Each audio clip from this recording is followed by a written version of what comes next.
আসসালামু আলাইকুম সকলকে, ওয়েলকাম টু দ্য রিভিউ.com with R Abeg without R Jemima from the first social radio station of Bangladesh, and this is none another one and only Radio 16. তো my dear listeners and viewers, ঘড়িতে সময় ঠিক 9টা বেজে 1 মানে 9টা বেজে 10 মিনিট। যদিও আশা করছি 9টা বেজে 00 মানে 9টা ঠিক 9টায় আসার কথা ছিল, কিন্তু আপনারা জানেন যে আর জেমিমা এবং আর আবেগ মিলে এই শোটা করে থাকে, কিন্তু আলটিমেটলি আজকে আর জেমিমা নেই আমার সাথেও, কারণ সে একটু সমস্যা জনিত কারণে বা সমস্যার কারণে সে আজকে আমাদের মাঝে আমাদের সাথে আমার সাথে সাথে রেডিও 16 এর এই রিভিউ.com শোতে জয়েন করতে পারেনি। তাই আমাকে একাই এই শোতে চলে আসতে হলো আপনাদের মাঝে রিভিউ.com নিয়ে আর বাংলা গানের রিভিউ করার জন্য। আর মূল কথা হচ্ছে, আমি লেট হওয়ার রিজন হচ্ছে যে এতক্ষণ ধরে আমি জেমিমার সাথে আর কি জেমিমাকে কানেক্ট করা ট্রাই করছিলাম, কিন্তু আলটিমেটলি জেমিমাকে আমি কোনোভাবেই কানেক্ট করতে পারিনি। পরবর্তীতে জেমিমা আমাকে জানায় আর কি, আর জেমিমা আমাকে জানায় যে আজকে সে আসতে পারবে না আমার সাথে, কারণ তার একটু প্রবলেম রয়েছে। দ্যাটস ওয়াই সে আসলে এই মুহূর্তে আসতে পারেনি। আর আপনারা জানেন যে রেডিও সিস্টেমের মূল মোটো হচ্ছে যে we promote Bangladesh and we promote hour culture. That's why আমরা কিন্তু বাংলা গান, বাংলা মুভি এবং বাংলা নাটক নিয়ে রিভিউ করে থাকি। আর যেদিন জেমিমা না থাকে সেদিন আমাকে আসতে হয়। দ্যাটস ওয়াই আমি আজকে এসেছি। আর আজকে আপনারা জানেন যে শুক্রবারে আমরা বাংলা সিনেমাগুলি নিয়ে কথা বলার চেষ্টা করি, আর একইভাবে আমরা চেষ্টা করি শনিবারে এবং শনি সোম বুধ, যেই আর কি শুক্র সোম বুধ থাকে আমাদের শোটা, সোমবারে আমরা চেষ্টা করি যে নাটক নিয়ে কথা বলার, এবং সপ্তাহের শেষ দিনে আমরা চেষ্টা করি গান নিয়ে কথা বলার। রাইট, একদমই তাই। আর আজকে যেহেতু আমাদের গান নিয়ে কথা বলার কথা, তাই আমি কিন্তু ক্যাপশন দেখে বুঝতে পারছেন যে আমি ক্যাপশনে লিখে ফেলেছি বাংলা গানের রিভিউ করতে আমি চলে এসেছি আর যে আবেগ উইথাউট আর যে জেমিমা। রাইট, আর যে জেমিমা যেহেতু নেই, দ্যাটস ওয়াই বাংলা গানের রিভিউ আমাকে করতে হবে, আর রেটিংস তো আমাকেই দিতে হবে। আমি থাকবো অনেক সময় আপনাদের সাথে, তার আগে আমাকে কিন্তু একটা ছোটখাটো কাজ করে নিতে হবে, আর সেটা হচ্ছে যে আমাদের প্রত্যেকের যারা এই মুহূর্তে শুনছে না আমাকে, তাদেরকে অবশ্যই অবশ্যই লাইভটি শেয়ার করে ফেলতে হবে। কজ লাইভটি যদি শেয়ার না করা হয় তাহলে কিন্তু আসলে পরবর্তীতে আপনার মধ্যে বা আপনারা যারা আছেন এই মুহূর্তে তারা কিন্তু জয়েন করতে পারবে না, আর তারাও কিন্তু এই গানটা বা গানের রিভিউ এর শোটা কিন্তু মিস করে ফেলবে। রাইট, তাহলে অবশ্যই কি করতে হবে, আপনাদেরকে অবশ্যই লাইভটি শেয়ার করে ফেলতে হবে, যাতে আপনার ফ্রেন্ডরাও আমার সাথে জয়েন করতে পারে রিভিউ.com এর এই শোতে, বাংলা গানের রিভিউ। আর কথা না বাড়িয়ে আমি সরাসরি চলে যাব এখন যে কথায়, সেটা হচ্ছে গানের রিভিউ। রাইট, এখন গান নিয়ে কথা বলতে যদি হয়, তাহলে আমি প্রথমে তো আজকে আমার যে গানটা খুব ইচ্ছে হচ্ছে গানটা নিয়ে কথা বলা, সেটা শুরুতেই আমি বলে নিচ্ছি, সেটা হচ্ছে অভিনয় নোবেলের গাওয়া গানটি। কিছুদিন আগেই, খুব রিসেন্ট, একেবারে নভেম্বর 12 তারিখ 2020 সালে এই গানটি রিলিজ হয়। যেহেতু আমাদের রিভিউ.com শোতে এই গানের কোনো রিভিউ এখনো করা হয় নাই, তাই আমি কিন্তু আজকে এই গানের রিভিউটা করতেই পারি। অভিনয় গানটা অনেক সুন্দর এবং যথেষ্ট মনোমুগ্ধকর ছিল আমার কাছে। আপনারা হয়তো শুনেছেন, কারণ ইতিমধ্যে এটা প্রায় প্রায় প্রায় প্রায় প্রায় 3 মিলিয়নের মতো হয়তো ভিউজ হয়ে গেছে। দ্যাটস ওয়াই আপনি হয়তো দেখে থাকবেন এই গানটি, শুনে থাকবেন। আপনার কাছে কেমন লেগেছে আমি আলটিমেটলি জানি না, অবশ্যই ভালো লাগার কথা, কারণ গানের প্রত্যেকটা লাইন, লিরিক্স এবং মিউজিক কম্পোজ অলমোস্ট সব দিক থেকে অনেক অনেক ভালো ছিল। আর অভিনয়ের প্রত্যেকটা লাইনে আসলে প্রত্যেকটা মানুষের জীবনের সাথে না মিললেও সমাজের অধিকাংশ মানুষের সাথে কিন্তু মিলে যায়। কারণ কিছু গান গান কিন্তু মূলত জীবনকে নিয়ে লেখা হয়, গান কিন্তু মূলত জীবনকে নিয়ে গাওয়া হয়, গান কিন্তু মূলত মানুষের চারিপাশের পারিপার্শ্বিক দিক থেকে নিয়ে লেখা হয়। তার সাথে অভিনয় গানটিও কিন্তু যথেষ্ট সুন্দরভাবে, একেবারে বলা হচ্ছে যে বাংলা রক গান। রাইট, সাউন্ড টেক থেকে এটা রিলিজ হয়েছে, এবং গানের ভিতরে কথা ও সুর ছিল, সিঙ্গার ছিলেন নোবেল, আর সংটা মেইনলি লিরিক্স গুলো ছিল আহমেদ রিজভি। রাইট, টিউন এবং কম্পোজিশন কিন্তু আহমেদ হুমায়ুনের ছিল। দ্যাটস ওয়াই এই গানটা অনেক মোটামুটি ভালো লেভেলের বলা যায়, যে যারা জাগরণ করেছে, সাড়া জাগিয়েছে, কারণ গানটি যথেষ্ট অমায়িক ভাবে গিয়েছে নোবেল ম্যান। যদিও বাংলাদেশের তার একটা প্রবলেম ছিল আর কি, প্রত্যেকটা জিনিসের উত্থান পতন থাকে। তার সাথে কিন্তু আর যে হিসেবে আমি এখন এই মুহূর্তে আপনাদের মাঝে কথা বলছি নোবেলকে নিয়ে, নোবেলের গান ও অভিনয়কে নিয়ে। অভিনয়ের কথাগুলি, প্রত্যেকটি সুর, প্রতিটি লাইন কিন্তু অভিনয়, প্রতিটি মুহূর্তে অভিনয় করে যাচ্ছে। কারণ প্রতিটি মুহূর্তে আপনি যে কথার কাজ করতে না পারছেন, তখন কিন্তু আপনাকে অভিনয় করেই এই সময়টা পার করতে হবে। রাইট, দ্যাটস ওয়াই এই গানের যদি রেটিংস করতে হয়, যেহেতু জেমিমা আজকে নেই, জেমিমা যদি থাকতো তবে কিন্তু তাহলে কি করতে হতো, তাহলে অবশ্যই অবশ্যই অবশ্যই তার সাথে আমার মতের দ্বিমত হতো। রাইট, যেহেতু তার সাথে আমার মতের দ্বিমত হওয়ার কথা ছিল, কারণ সে থাকতো যদি, কিন্তু আজকে তো সে নেই। দ্যাটস ওয়াই মতের দ্বিমত হওয়ার কোনো প্রশ্নই ওঠে না। যদি নেক্সট ডে আবার আমরা জেমিমাকে পাই রিভিউ.com-এ, তাহলে অবশ্যই আবার রেটিংস নিয়ে প্রবলেম হবে, কারণ এই রেটিংস নিয়ে তো সবসময় ওর আমার লেগেই থাকে। কারণ ওর প্রত্যেকটা মানুষের কিন্তু চিন্তা ভাবনা মতামত অন্যরকম থাকে, তার একটা চিন্তা ভাবনা থাকে, আমার একটা চিন্তা ভাবনা। দ্যাটস ওয়াই সবসময় কিন্তু সবারটা মিলবে না, রাইট? আর এই গানের যদি রিভিউ বা রেটিংস করতে হয়, তাহলে আমি রেটিংস করতে হলে এই গানকে আমি দিব 9/10, বিকজ গানটা আমার কাছে সব দিক থেকে অমায়িক লাগলেও, লিরিক্স গুলো অমায়িক লাগলেও, সবকিছুই ভালো লাগলেও, তাও আমার কাছে কেন জানি কোনো একটা অংশে কমতি লেগেছে।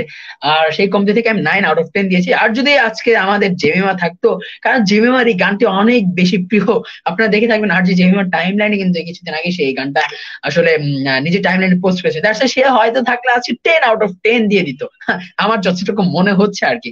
যেহেতু আজকে জেমিমা নেই, তাহলে জেমিমার রেটিংসটা আমি দিয়ে দিলাম, কারণ তার গানটা অনেক বেশি ভালো লাগার গান। দ্যাটস ওয়াই সে কিন্তু এটাকে 10/10 হয়তো দিত, আর আমি কিন্তু 9/10 দিয়েছি, রাইট? তাহলে আপনারা কত দিবেন কমেন্ট সেকশনে আমাকে জানাবেন। আরেকটা কথা হচ্ছে যে, কে কোথা থেকে এই মুহূর্তে আমাকে শুনছেন, আমি কিন্তু শুরুতে বলে উঠিনি। কে কোথা থেকে এই মুহূর্তে আমাকে শুনছেন, রেডিও 16 কে শুনছেন আরজে আবেকে শুনছেন, রিভিউ.com উইথ আরজে আবেক উইদাউট আরজে, আমাকে কিন্তু জানিয়ে দিতে হবে কমেন্ট সেকশন, টুস টুস টুক টুক করে কমেন্ট সেকশনে লিখে ফেলুন কে কোথা থেকে শুনছেন, এবং কোন কোন গানের রিভিউ আপনারা চান, আপনারা কিন্তু আমাকে লিখে দিতেই পারেন, রাইট? কারণ যখন আপনি লিখবেন, তখন আমি নতুন কিছু গান নিয়ে, সবসময় তো আমার পছন্দ মতো গান, যদি আমি একা থাকি তাহলে তো আমার পছন্দ মতো গান নিয়ে আসি, আর যদি আপনারা থাকেন তাহলে তো আপনাদের গান নিয়ে বা আপনাদের পছন্দ মতো গানগুলি নিয়ে আমি আর জেমিমা চলে আসি রিভিউ করার জন্য। দ্যাটস আজকে যেহেতু জেমিমা নেই, আমাকে নিজের গানগুলি আর কি নিজেকেই চয়েস করতে হয়েছে, আমি কিন্তু চয়েস করে ফেলেছি, চুজ করে ফেলেছি, আর তারপরে রিভিউ করতেও চলে এসেছি, রাইট? তো এতক্ষণ আমি কিন্তু কথা বলছিলাম কোন গানটি নিয়ে, কথা বলছিলাম নোবেলের অভিনয় গানটি নিয়ে, আর এবং এই গানের কিন্তু রেটিংস আমি করেও ফেলেছি, ঠিক আছে? দ্যাটস এখন আমি যেহেতু আমাদের রিভিউ.com এর নিয়ম হচ্ছে যে 3টে গান, 2টি নাটক, বা 3টে নাটক আর 2টি সিনেমা নিয়ে কথা বলা, আহ দ্যাটস ওয়াই আমি কিন্তু একটা গান নিয়ে অলরেডি কথা বলে ফেলেছি। এখন আমি যে গানটা নিয়ে কথা বলবো, এই গানটি কতটুকু মানুষ শুনেছে আমি জানি না, বাট আমার এই কাছে, আমার ব্যক্তিগত কাছে বা ব্যক্তিগত ইচ্ছা, ব্যক্তিগত চেতনায়, ব্যক্তিগত ভালো লাগায় কিন্তু এই গানটা আমার অনেক বেশি ভালো লেগেছে। আর আমি এই গানটা বলবো এখন, গানের লিরিক্স গুলো বলার আগে আপনাদেরকে আমি আসলে একটু ধারণা দিতে চাই যে, একজন একজন মানুষের সাথে যদি রিলেশনে থাকে, দ্যাটস মিন একটা মানুষের সাথে একটা মানুষ সম্পর্কে জড়িত থাকে, আর তারপর যদি কোনো কারণে তাদের মাঝে একটা বাধা তৈরি হয়, দূরে সরে যেতে হয়, তাহলে কিন্তু ওই খোঁজ খবর নেওয়ার জায়গাটা কি বন্ধ হয়ে যায়? আমার মতে সেই খোঁজ খবর নেওয়ার জায়গাটা হয়তো বন্ধ হয় না, কিন্তু কিছু কিছু ক্ষেত্রে হয়তো মানুষ ভুলে যায় তার ভালো লাগার মানুষটির খবর নিতে। দ্যাটস ওয়াই তখন কি হয়, তখন আসলে ওই যে খবর নেওয়া হয় না, তখন সে তার ভালোবাসার মানুষটিকে সে ভুলে দূরে থাকতে চায়। দ্যাটস ওয়াই কিন্তু দেখা যায় সে একেবারেই তার খোঁজ খবর নেয় না। আর এই কথাগুলি বা এই পার্সপেক্টিভ নিয়ে গানটা লেখা হচ্ছে, আমি কি মরেছি না বেঁচে আছি, সে তো একটিবারও খোঁজ নিল না। এই গানটা কিন্তু একটা অমায়িক একটা গান। এই গানটা আমি আলটিমেটলি জানি না যে একদম কার লেখা গান, বাট আলটিমেটলি আমি জানি যে মেইনলি হচ্ছে এটা সালমান আলীর লেখা গান এবং গাওয়া গান। আর কাভার করেছিলেন, এটা খুব সুন্দরভাবে কাভার করেছেন হাসান ইকবাল নামের ভাই, যার হচ্ছে হাসান নামে আমরা যাকে চিনি, যে হাসান ভাই গানটি গিয়েছে, কাভার করেছে। তার কাভার করার পরে কিন্তু আসলে এটা গানটা মোটামুটি সারা জেগেছে আমাদের মাঝে, আমরা অনেক কিছু শুনেছি। আর গানটা আজকে না, গানটা প্রায় আজ থেকে 2 বছর আগের, প্রায় 2 বছর, কারণ এখনো ডিসেম্বর মাস ক্রস হয়নি। যদি ডিসেম্বর মাস ক্রস হয়ে জানুয়ারি মাসের 11 তারিখ চলে আসে, তাহলে কিন্তু হয়ে যাবে এই গানের 2 বছর। কারণ হচ্ছে 2019 সালে জানুয়ারির 1 তারিখ এই গানটি কভার করে। আমি কিন্তু কথা বলছি আমি কি মরেছি না বেঁচে আছি হাসান ইকবালের কভার করা গানটি নিয়ে। দ্যাটস ওয়াই আমি তার যখন কভার করা গানটি রিলিজ হয়েছে, সেই রিলিজ হওয়া গানটি নিয়ে আমি কথা বলছি। হ্যাঁ, আর এই গানটি সে মেইনলি ট্রিবিউট করেছিল সালমা আলীকে। দ্যাটস ওয়াই বলা যায় যে এই গানটা অনেকে হয়তো শুনেছেন, আমি জানি না কতটুকু কি শুনেছেন, বাট আমি শুনেছি। আমার প্রত্যেকটা লাইন অনেক বেশি ভালো লাগে, কারণ গানের কলিগুলি বা গানের লিরিক্স গুলি ছিল এরকম যে, আমি কি মরেছি না বেঁচে আছে, সে একটুখানি খোঁজ নিল না। তারপরে তারপরে তো অনেকগুলি লাইন ছিল। আলটিমেটলি আমি যেহেতু শিল্পী না, তবু আমার কাছে গান লেখা আর গান মনে রাখা কিন্তু অনেক বড় ইস্যু, বড় পার্থক্য, রাইট? আর এই মুহূর্তে আমার আসলে মনে পড়ছে না প্রত্যেকটা লাইন, তবে যেই মানুষটা চলে যায় সেই মানুষটা কিন্তু খোঁজ নিয়ে প্রয়োজন, খোঁজ নিতে হয়। কারণ ভালোবাসার সম্পর্কটা শেষ হতেই পারে, কিন্তু শ্রদ্ধাটা যেন সারা জীবন থেকে যায়, রেসপেক্টটা যেন একে অপরের প্রতি সব সময় থেকে যায়। এটাই এই গানের মেইন থিম, যে আমি কি মরেছি না বেঁচে আছি সে একটিবারও বা একটুখানি খোঁজ নিল না। আর এই গানটা আপনারা হয়তো অনেকেই শুনেছেন, অনেকে হয়তো শুনেনি। সবাইকে আমি রিকোয়েস্ট করব যে এই গানটি শোনার জন্য, একটি বার হলেও শোনার জন্য। কারণ এই গানটি শুনলে হয়তো আপনার অনেক ভালো লাগা তৈরি হবে, অনেক নতুন কিছু ফিলিংস তৈরি হবে, ভালো লাগার মানুষটিকে, ভালোবাসার মানুষটিকে আবার কাছে জড়িয়ে আনার একটু ইচ্ছে হবে, রাইট? তাই আমি সকলকে বলবো যে এই গানটা একটা বারের জন্য হলো একটু শুনে আসবেন, কারণ গানটা শুনলে আপনার মনের বদ্ধ দেয়ালটা বা বদ্ধ জানালা, বদ্ধ দরজাটা খুলে যেতেই পারে। আর খুলে গেলেই কিন্তু আপনি আপনার ভালোবাসার মানুষটিকে আবার নতুন ভাবে ভালোবাসতে শুরু করবেন, খোঁজ নিতে শুরু করবেন। আর এই খোঁজ নেওয়ার কথা, খোঁজ নেওয়ার পরিপ্রেক্ষিতেই কিন্তু এই গানটি মেইনলি করা হয়েছিল, আমি যতটুকু জানি। তো এই গানে যে রেটিংস করতে হয়, যদি আজকে জেমিমা থাকতো আমি জানি না কি হতো, কিন্তু যেহেতু জেমিমা নেই, দ্যাটস ওয়াই আমি যদি এটা রেটিংস করতে যাই, আমি রেটিংস করতে গেলে, যেহেতু আমার পছন্দের অনেক অনেক অনেক অনেক পছন্দের গান, সেক্ষেত্রে আমি রেটিংস করতে গেলে অবশ্যই আমি এটাকে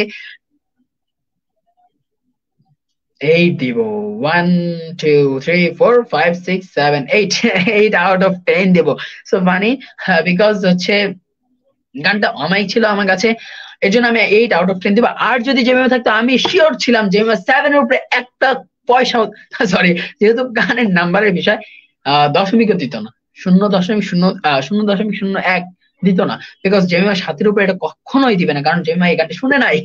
দ্যাটস ওয়াই জেমিমা যেহেতু নেই, দ্যাটস ওয়াই কিন্তু জেমিমার রেটিংস কিন্তু আমাকেই করে দিতে হচ্ছে। আর আপনাদের কাছে এই গানটি কেমন লাগে, কেমন লেগেছে, যদি আপনারা শুনে থাকেন তাহলে কিন্তু আমাকে জানিয়ে দেবেন কমেন্ট সেকশনে। রেটিংসটা কিন্তু অনেক বেশি জরুরি, ঠিক না? কারণ অনেক বেশি জরুরি হওয়ার একটা মাত্র রিজন, সেটা হচ্ছে যে রেটিংস করার একটা মাত্র রিজন, সেটা হচ্ছে গানটার ভালো লাগা, ভালো দিক। প্রত্যেকটা গানের কিন্তু একটা পার্সপেক্টিভ থেকে গানটা লেখা হয়। তো এই গানের যে পার্সপেক্টিভটা, সেই পার্সপেক্টিভটা আমার কাছে অনেক বেশি ভালো লেগেছে। জেমিমার কাছেও আশা করি অনেক বেশি ভালো লাগতো, যদিও আছে জেমিমা নেই। আমি জেমিমাকে অনেক বেশি মিস করছি। আর শুধু আমি না, সমগ্র আগে যারা এই রিভিউ.com এর লিসেনার্স বা রিভিউ.com এর ফ্যান, মিস আর যে জেমিমার ফ্যান, তারা কিন্তু সবাই এই মুহূর্তে জেমিমাকে মিস করছে। আর আমি বেশি ভাবে মিস করছি, কারণ হচ্ছে সে আমার কোয়ার্জে বা আমি তার কোয়ার্জে। আর এই শোটা মেইনলি দুজন মিলে করা হয়ে থাকে, কিন্তু সে আজকে যেহেতু নেই, তাই আমি কিন্তু করে যাচ্ছি, একাই বয়ে বেড়াচ্ছি। হ্যাঁ, তো কমেন্ট সেকশনে একটু যেতে হবে, কমেন্ট সেকশনে একটু ঘুরে আসি। সাব্বির চৌধুরী লিখছে হ্যালো আর যাবে। হাই সাব্বির চৌধুরী ভাই, কি অবস্থা, কেমন আছেন এবং কেমন দিনকাল যাচ্ছে, কমেন্ট মাধ্যমে জানিয়ে দিবেন। আর যদি আপনি গানটি শুনে থাকেন, আপনার কাছে কি মনে হয় এই গানটি সম্পর্কে রেটিংস, আমি কি মরেছি না বেঁচে আছি সে তো একটুখানি খোঁজ নিল না, তাহলে অবশ্যই অবশ্যই আমাকে কমেন্ট সেকশনে জানিয়ে দিবেন আপনার কাছে রেটিংসটা কত হয়। কারণ আজ যেহেতু জেমিমা নেই, যেহেতু আমার কোয়াচে নেই, যেহেতু আপনাদের ভালো লাগার ভালোবাসার আর যে নেই, তাই রেটিংসটা আমাকেই করতে হচ্ছে একা একা। আমি করেছি, আর জেমিমাটা কিন্তু আমি আমার মতামত থেকে একটু হলেও বলেছি। আপনাদের কাছে কেমন লাগছে বা কেমন লেগেছে গানটা আমাকে জানিয়ে দিবেন। তো my dear listeners and viewers, আমি যেহেতু 8 আউট অফ 10 দিয়েছি, দ্যাটস ওয়াই একটা গানের পর আরেকটা গান, দুটো গান টোটাল আমি রিভিউ করে ফেললাম। এখন যেহেতু বিদায় বেলায় প্রায় চলে এসেছি, শর্টটাকে আর কি শোটাকে একটু শর্ট করতে হবে, কারণ যেহেতু জেমিমা নেই, মিস জেমিমা যদি থাকতো তাহলে হয়তো আমাদের শোটা অনেক বেশি বড় হতো, রাইট? দ্যাটস ওয়াই এখন এই মুহূর্তে আমি অন্য আরেকটি গান নিয়ে কথা বলবো, সেটা আমার অনেক অনেক অনেক বেশি পছন্দের একটি গান। গানটির শুরুতে বলার শুরুতেই আমি এটা রেটিং যদি জানাতে চাই, রেটিং জানিয়ে দিচ্ছি 10 আউট অফ 10। এরকমটা কখনোই হয় না, একটা গান শোনার পর একটা জাজমেন্ট আসে, কিন্তু আমি এই গানটি শুরু করার আগে বা গানটি বলার আগেই আমি আসলে এটা রেটিংসটা জানিয়ে দিলাম, বিকজ এই গানটা আমার সবথেকে বেশি ফেভারিট একটা গান, অনেক অনেক অনেক বেশি পছন্দের একটা গান, অনেক বেশি ভালো লাগার একটি গান। আর গানটি হচ্ছে ফেরাতে পারিনি, নাটক হচ্ছে অ্যাপয়েন্টমেন্ট লেটার থেকে। আর সেখানে শিল্পী হিসেবে কাজ করেছিলেন আর কি, গানটা হচ্ছে রেহান রাসুলের। আর এবং সাথে ছিলেন নাভিদ। আর অ্যাপয়েন্টমেন্ট লেটার নাটকটা হয়তো আপনারা দেখেছেন। অ্যাপয়েন্টমেন্ট, যেহেতু নাটক রিভিউ করছি না, তবুও একটু ঠুমকো একটা বাড়ি দিয়ে যাচ্ছি। সেটা হচ্ছে যে ফেরাতে পারিনি 2019 সালের নাটক অ্যাপয়েন্টমেন্ট লেটার। অভিনীত ছিল আফরান নিশো এবং মেহজাবিনের অভিনীত নাটকটি ছিল। দ্যাটস আমি যেহেতু গান নিয়ে কথা বলছি, এই নাটকের এই গানটি, তাই আমি আবারও গানে ফিরে আসছি, ফেরাতে পারিনি গানটি। এখানে এই গানটিতে মেইনলি একটা মনের আক্ষেপ, একটা ভালো লাগা, ভালোবাসা, মানুষের ভিতরে একটা আক্ষেপ, পাওয়া না পাওয়ার একটা বেদনা, সেই কিন্তু সেই ঘটনাগুলি ফুটে উঠেছে। ফেরাতে পারিনি আমি তোমাকে, এই যে ভালো আলো থেকে আধারে দিয়েছো ঠেলে, এই কথাগুলি আসলে একটু অমায়িক, একটু বেশি অমায়িক, একটু বেশি ভালো লাগে, একটু বেশি মানুষের ভিতরে একটু আন্দোলিত হয়। যাই হোক, আবার একটু কমেন্ট সেকশনে চলে যাই। সাব্বির চৌধুরী শুনতে পারিনি, মাত্র জয়েন করলাম। আপনার দিনকাল কেমন যাচ্ছে কথা বন্ধু? আমার দিনকাল আলহামদুলিল্লাহ ভালোই যাচ্ছে, তবে আজকে একটু এই মুহূর্তে মন খারাপ, বিকজ আমার কোয়ার যে আরজে নেই। আমি আরজে অনেক বেশি মিস করছি রিভিউ.com এর এই শোতে। আর যে গানটির কথা বলছি, গানটি আমি যেহেতু রিভিউ করে ফেলছি, তাও আমি একটা বারের জন্য বলে যাচ্ছি। প্রথমে আমি নোবেল ম্যানের অভিনয় গানটি নিয়ে কথা বলেছি, এরপরে আমি হাসান এস ইকবালের কভার সং আমি কি মরেছি না বেঁচে আছি সে তো একটিবার খোঁজ নিল না, একটুখানি খোঁজ নিল না। আর এখন যে গানটি নিয়ে আমি কথা বলছি সেই গানটি হচ্ছে ফেরাতে পারিনি, রেহান রসুলের এবং নাবিদের গাওয়া অ্যাপয়েন্টমেন্ট লেটার থেকে গানটি নেওয়া।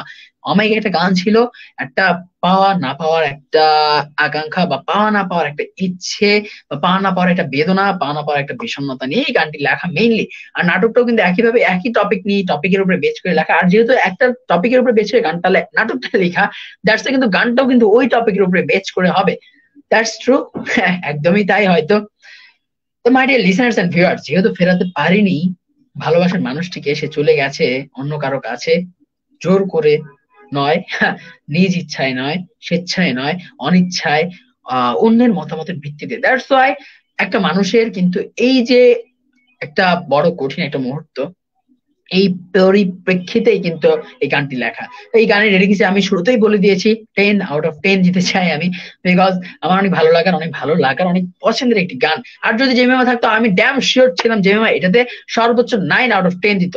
এমনও হতে পারতো যে সে আমার সাথে মতামত পোষণ বা কি বলে এটাকে দ্বিমত পোষণ করতেই পারতো, 10 out of 10 দিতেই পারতো। কারণ অবশ্যই জেমিমার এটা ভালো লাগার গান, আই থিঙ্ক, আমি যতটুকু জানি। কারণ জেমিমার এই ধরনের গানগুলো ভালো লাগে, বিকজ আর জেমিমা তো আমার কোয়ার যে।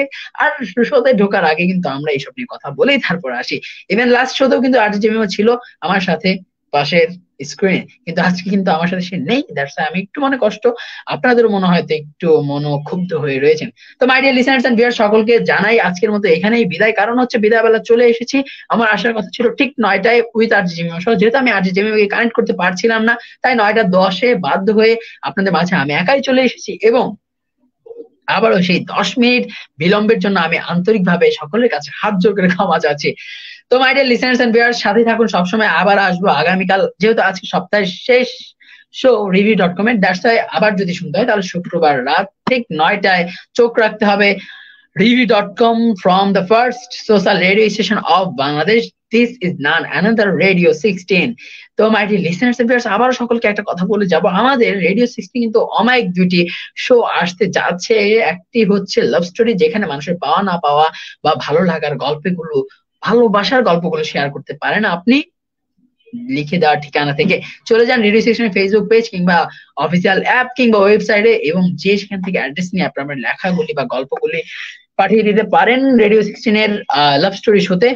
আরজে কাবির ভাইকে, এবং মায়াবী নামে একটা শো আসছে, আর সেই শোতেও কিন্তু আপনাদের যদি কোনো প্যারানর্মাল এক্সপিরিয়েন্স থেকে থাকে তাহলে কিন্তু আপনারা চলে যেতে পারেন আরজে কাবিরের সাথে সেই মায়াবী নামক অনুষ্ঠানটিতে। তো my dear listeners and viewers, সকলকে আবারও বলবো যে গুগল প্লে স্টোর থেকে আমাদের অ্যাপটি, রেডিও 16 অ্যাপটি ডাউনলোড করে নেবেন, এবং সবসময় ওয়েবসাইট বা অ্যাপের মাধ্যমে আমাদের শুনতে থাকবেন। এবং যদি না থাকেন সেভাবে, তাহলে যে কোনো সোশ্যাল মিডিয়া, যেহেতু আমরা social radio station, that's why আপনি যে কোনো social media, Facebook, Twitter, Instagram অথবা ইউটিউব, যে কোনো জায়গায় আমাদের পেয়ে যাবেন রেডিও 16 লিখে সার্চ করলে। তো my dear listeners and viewers, আসসালামু আলাইকুম সকলকে। এই মুহূর্তে আমাকে বিদায় নিতে হবে। অনেক সময় ধরে ছিলাম আপনাদের মাঝে রিভিউ.com নিয়ে গানের রিভিউ করতে, একটি একটি করে মোট 3টি গানের রিভিউ করে ফেলেছি আজকে আমি একা একা বসে। আর যে আবেগ হয়ে ছিল না আজকে আর যে জেমিমা। তো মাই ডিয়ার লিসেনার্স, আবারও বলছি আজকের মতো আমি এখানে বিদায় নিচ্ছি। বিদায় নিলেও যাচ্ছি না, থাকছি সবসময় চিরস্থায়ী হয়ে আপনাদের মনে। আমার সাথেই থাকুন এবং সবসময় থাকুন রেডিও 16 এর সাথেই। আর রিভিউ.com এবং জ্ঞান ভান্ডার এবং সকল শো দেখতে জাস্ট একটা লাইক দিয়ে রেডিও 16 এর সাথেই থাকুন। তো my dear listeners and viewers, আসসালামু আলাইকুম সকলকে। এই মুহূর্তে 19:11 বা 9টা বেজে 2-9 মিনিট বেজে গেছে, তার সাথে আমাকে বিদায় নিতে হচ্ছে। Stay connected with radio 16। Thank you so much, আল্লাহ হাফেজ।